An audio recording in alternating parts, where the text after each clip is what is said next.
جنت صرف اللہ کے فضل سے، عمل سے نہیں ہے،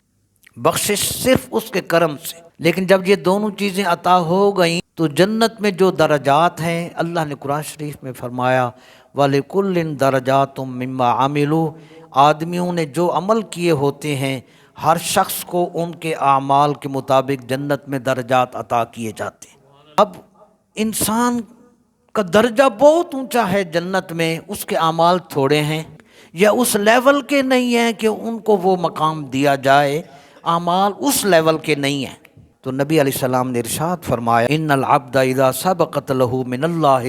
منزلۃ لم یبلغها بعمله، جب کسی بندہ کے لیے کوئی اللہ کے یہاں ایسا درجہ رب کی طرف سے مقرر ہو چکا ہوتا ہے جہاں تک وہ اپنے عمل سے نہیں پہنچ سکتا، اب ابتلاہ اللہ فی جسدہ او فی مالہ او فی ولدہ، تو اللہ تعالیٰ اس کو اس کے جسم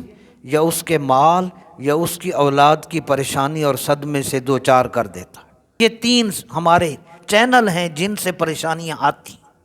اگلا جملہ حضور نے فرمایا ثم صبرہ،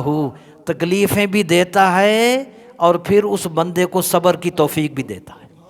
نبی پاک نے فرمایا حتی یبلغہ المنزلہ التی سبقت لہ من اللہ، بس پھر یہاں تک کہ وہ بندہ اس درجہ تک پہنچ جاتا ہے جو رب کی طرف سے اس کے لیے مقرر ہو چکا۔